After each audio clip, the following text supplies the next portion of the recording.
नमस्कार मित्रों, आपका स्वागत है न्यू राइज क्लासेस पर। आशा करते हैं आप सभी लोग अच्छे होंगे। आइए बात करते हैं जीके जीएस पे जो प्रिपरेशन में क्वेश्चन पूछे गए और जो आगामी परीक्षाओं के लिए महत्वपूर्ण हो सकते हैं। आइए उन पर चर्चा करेंगे, साथ में कुछ महत्वपूर्ण फैक्ट भी जानेंगे। आइए बात कर लेते हैं। तो यहाँ पे प्रश्न दिया है, निम्नलिखित में से कौन कनिष्क के राजवैद्य थे। तो यहाँ पे बताना है कनिष्क के राजवैद्य कौन थे। यहाँ पे वसुमित्र दिया है, नागार्जुन दिया है, चरक दिया है, पतंजलि दिया है। तो ये जो थे वो चरक थे और इन्होंने जो है चरक संहिता भी लिखी है। ऑप्शन नंबर सी वाला सही हो जाएगा। ठीक है, ऑप्शन नंबर सी वाला सही हो जाएगा। अगला प्रश्न दिया है, निम्नलिखित में से किस राजवंश के शासनकाल में तैमूर ने 1398 ईस्वी में भारत पर आक्रमण किया था। तो मतलब यहाँ पे बताना है वंश पूछा है, कौन सा वंश है। तो यहाँ पे खिलजी वंश दिया है, तुगलक वंश दिया है, गुलाम वंश दिया है और सैयद वंश दिया है। तो ये जो थे संबंधित वो किस वंश से थे। तो ये जो थे तुगलक वंश से थे। ऑप्शन नंबर हो जाएगा वी वाला सही हो जाएगा। आइए आगे बात करते हैं अगले क्वेश्चन की। तो यहाँ पे अगला क्वेश्चन दिया है, वायकोम सत्याग्रह 1924-25 कहाँ चलाया गया। तो यहाँ पे बताना है कहाँ पे चलाया गया। तो यहाँ पे केरल दिया है, तमिलनाडु दिया है, कर्नाटक दिया है और आंध्र प्रदेश दिया है। तो ये जो था वो केरल में चलाया गया था। ऑप्शन नंबर हो जाएगा ये वाला हो जाएगा। केरल में एक चीज़ और पूछी जाती है, अष्टमुड़ी आद्रभूमि। तो ये वो भी केरल में ही याद रखिएगा। उसके बाद जो केरल का नाम वर्तमान में कर दिया है वो केरलम कर दिया गया मलयालम भाषा में। ये भी चीज़ आपको याद रखनी है। अगला प्रश्न दिया, भगत सिंह, सुखदेव और राजगुरु को उनकी पुण्यतिथि पर श्रद्धांजलि देने के लिए भारत में 23 मार्च को दिवस मनाया जाता है। तो यहाँ पे बताना 23 मार्च को कौन सा दिवस मनाया जाता है। किसको श्रद्धांजलि देने के लिए, राजगुरु, सुखदेव और भगत सिंह को। तो इनको लोगों को फांसी दी गई थी 23 मार्च 1931 में। ठीक है, और ये दिवस मनाया जाता है शहीद दिवस के रूप में मनाया जाता है। ऑप्शन नंबर बी वाला सही हो जाएगा। ठीक है, और एक शहीद दिवस और मनाया जाता है। कब मनाया जाता है, तो जो महात्मा गांधी की जो पुण्यतिथि होती है, महात्मा गांधी की जो पुण्यतिथि होती है कब होती है, तो ये होती है 30 जनवरी को। 30 जनवरी को भी शहीद दिवस मनाया जाता है। ठीक है, ये भी महत्वपूर्ण बन जाता है। ये दिवस मनाया जा चुका है तो इसलिए महत्वपूर्ण बन जाता है। और जो है 23 मार्च आने वाली है। अगला प्रश्न, राष्ट्रीय कांग्रेस कार्यकारी समिति ने भारत छोड़ो नामक आंदोलन का अनुमोदन कहाँ किया था। तो यहाँ पे बताना कहाँ पे किया था। यहाँ पे ऑप्शन दिए, वर्धा दिया है, नागपुर दिया है, मुंबई दिया है, दिल्ली दिया है। तो ये जो किया गया था वो वर्धा में किया गया था। कहाँ पे, तो वर्धा में 1942 में किया गया था। ठीक है, 1942 में किया गया था। अब भारत छोड़ो आंदोलन किसने चलाया, तो महात्मा गांधी जी ने चलाया था। अगला प्रश्न है, निम्न में से किस भारतीय राज्य की सीमा नेपाल से नहीं लगती है। तो यहाँ पे बताना है। तो यहाँ पे असम दिया है, उत्तराखंड दिया है, पश्चिम बंगाल दिया है, उत्तर प्रदेश दिया है। तो ये जो है असम से नहीं लगती। ऑप्शन नंबर ए वाला सही हो जाएगा। अगर पूछ लिया जाए कितने राज्यों की सीमा साझा करता है, तो 5 राज्यों की। इसमें उत्तराखंड है, उत्तर प्रदेश है, पश्चिम बंगाल है और बिहार है और सिक्किम है। ठीक है, इनसे जो है सीमा साझा करता है नेपाल, याद रखिएगा। अगला यहाँ पे प्रश्न दिया है, अगला क्वेश्चन दिया है यहाँ पे, भारत के किस राज्य का सबसे लंबा समुद्री किनारा है। तो यहाँ पे बताना है कि भारत के जो राज्य हैं कितने हैं, तो 28 राज्य और 8 केंद्र शासित प्रदेश हैं। उसमें से जो है कौन से राज्य की सबसे ज़्यादा समुद्री किनारा है, मतलब सबसे ज़्यादा समुद्री सीमा साझा करता है, तो ये बताना है। तो यहाँ पे केरल दिया है, तमिलनाडु दिया है, महाराष्ट्र दिया है, गुजरात दिया है। तो ये जो है कौन साझा करता है, तो सबसे ज़्यादा जो सीमा है, समुद्री सीमा जो है वो गुजरात की है।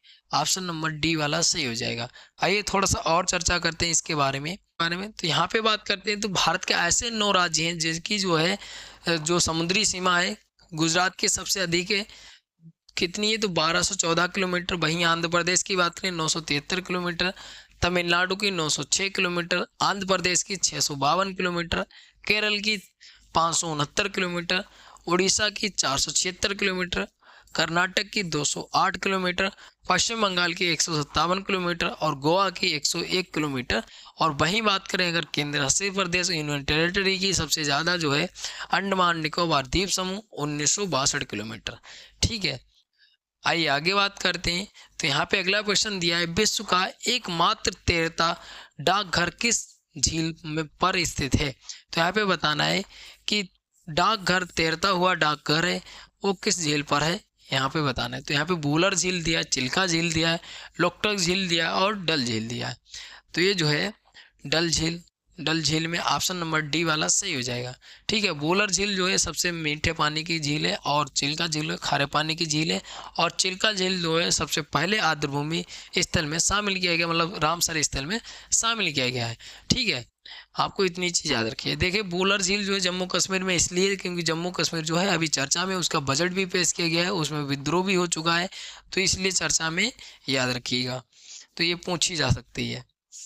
अगला प्रश्न यहाँ पे दिया है, भारतीय संविधान के किस अनुच्छेद में ये उल्लेख है कि राष्ट्रपति या राज्यपाल या राज्य प्रमुख अपने पद की शक्तियों के प्रयोग और कर्तव्यों के पालन के लिए किसी भी नाले के प्रति उत्तरदायी नहीं होंगे। तो यहाँ पे बताना है कौन से अनुच्छेद के तहत है। तो यहाँ पे अनुच्छेद 352 दिया है, अनुच्छेद 384 दिया है, अनुच्छेद 361 दिया है, अनुच्छेद 396 दिया है। तो ये जो है ऑप्शन नंबर हो जाएगा अनुच्छेद 361 में। ठीक, अनुच्छेद 361 में ऑप्शन नंबर सी वाला सही हो जाएगा। ठीक है, अब यहाँ पे दिया है अनुच्छेद 352। तो अनुच्छेद 352 की जब बात आती है तो यहाँ पे इसका बात किया गया है राष्ट्रीय आपातकाल की। ठीक है, राष्ट्रीय आपातकाल की बात की है, राष्ट्रीय आपात की बात की गई। ठीक है, और वहीं अगर बात करते हैं कि एक और अनुच्छेद चर्चा में आया था, अनुच्छेद 356। तो इसमें जो है राष्ट्रपति शासन की बात की गई है, जो राज्यों में राष्ट्रपति शासन लगाया जाता है। और अभी हाल ही में जो है मणिपुर राज्य में लगा हुआ था, तो ये पूछा जा सकता है, तो महत्वपूर्ण बन जाता है। फिर उसके अलावा यहाँ पे अगर बात करते हैं, एक और है अनुच्छेद 360। तो अनुच्छेद 360 जो है वित्तीय आपात से संबंधित है। ठीक है, वित्तीय आपात से संबंधित है।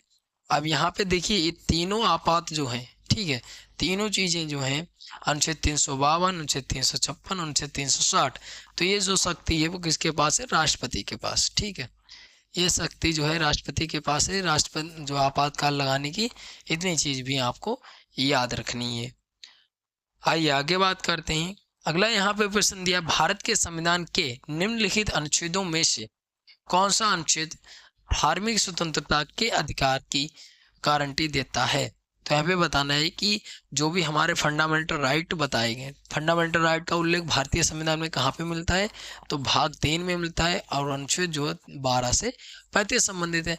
और उसमें जो 6 प्रकार के जो है फंडामेंटल राइट है, उसमें बताना है धार्मिक स्वतंत्रता का अधिकार जो है वो कौन से अनुच्छेद में उल्लेख मिलता है। तो यहाँ पे अनुच्छेद 19-22 दिया है, और अनुच्छेद 23-24 दिया है, और अनुच्छेद 14 से 18 दिया है, अनुच्छेद जो है 25 से 28 दिया है।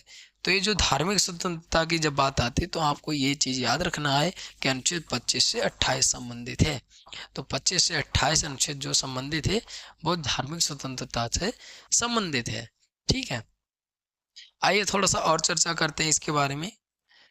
तो यहाँ पे बात करते हैं समानता का अधिकार जो है 14 से 18 संबंधित है, स्वतंत्रता का अधिकार जो है 19 से 22 संबंधित है, शोषण के विरुद्ध अधिकार जो है 23-24 संबंधित है, धार्मिक स्वतंत्रता का 25 से 28 संबंधित है, सांस्कृतिक शैक्षणिक अधिकार जो है 29-30 संबंधित है, और संवैधानिक उपचारों का अधिकार जो है अनुच्छेद 32 संबंधित है। ठीक है, अब यहाँ पे देखिए, यहाँ पे जो पूछा जाता है अनटचेबिलिटी वाला अनुच्छेद जो है वो किस में आता है, तो समानता के अधिकार में आता है। ठीक है, अनटचेबिलिटी यहाँ पे अनुच्छेद जो है 17 और अनुच्छेद 18 जो उपाधियों का अंत, ये सबसे ज़्यादा पूछा जाता है। ठीक है, और 14 अनुच्छेद जो है समानता की बात करता है। फिर यहाँ पे बात करते हैं कि जो है शोषण के विरुद्ध अधिकार, इसमें अनुच्छेद 24 में क्या कहा गया, अनुच्छेद 24 में जो है किसी 14 वर्ष के कम के जो बच्चे हैं वो किसी खदान में या कारखाने में जो है नहीं कर सकते, काम नहीं कर सकते। ठीक है, अनुच्छेद। अब यहाँ पे बात करते हैं धार्मिक स्वतंत्रता का अधिकार जो है 25 से 28 संबंधित है, सांस्कृतिक शैक्षणिक अधिकार में जो है अनुच्छेद 29 पूछा जाता है। कौन सा अनुच्छेद 29 क्या है? तो अनुच्छेद 29 में जो है अल्पसंख्यक के हितों का संरक्षण की बात करता है और संवैधानिक उपचारों का अधिकार जो है अनुच्छेद 32 पूछा जाता है। तो इतनी चीज़ याद रखिए। भाग जो है 3 संबंधित है, ये बार बार जब आप रिपीट करेंगे तो आपको याद रहेगा। ठीक है, आइए आगे बात करते हैं।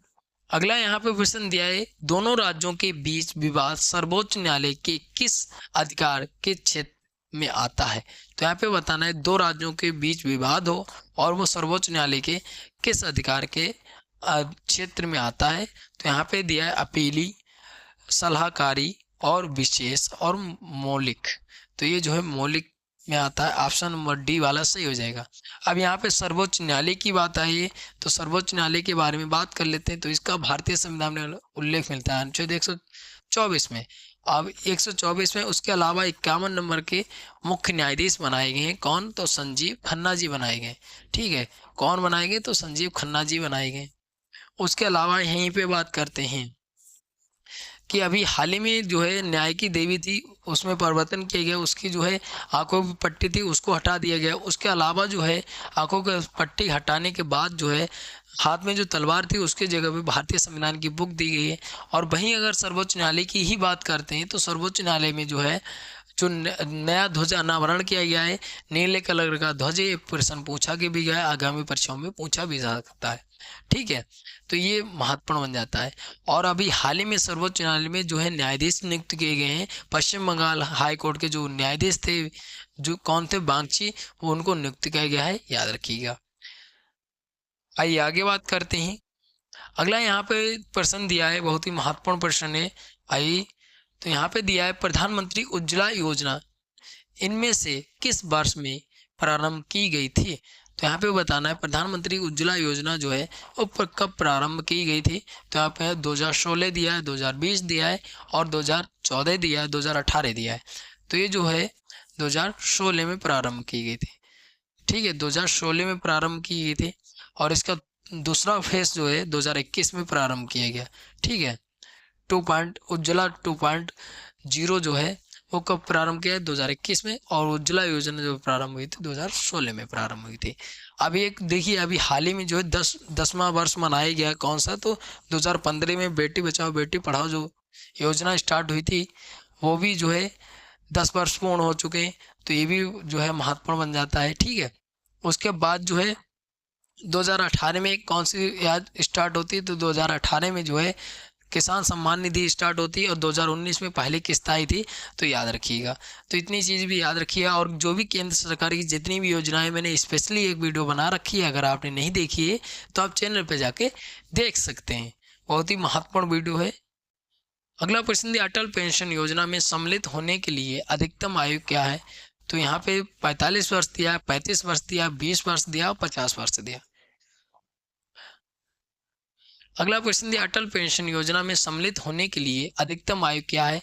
तो यहाँ पे 45 वर्ष दिया, 35 वर्ष दिया, 40 वर्ष दिया और 50 वर्ष दिया। तो ये जो 40 वर्ष है। ठीक है, ये जब कब स्टार्ट होती है? तो ये 2015 में स्टार्ट होती है। ठीक है, आपको इतनी चीज भी याद रखना है। अगला प्रश्न दिया, ऑस्कर पुरस्कार जीतने वाले पहले अभिनेता का नाम बताएं। तो इसका जो राइट आंसर हो जाएगा वो आंसर नंबर सी वाला हो जाएगा। ऑप्शन नंबर सी वाला सही हो जाएगा, एमिल जेनिंग्स। और अगर बात करते हैं ऑस्कर पुरस्कार की तो इसकी शुरुआत होती है 1929 में। ठीक है, ऑप्शन नंबर जो हो जाएगा इसका सी वाला सही हो जाएगा।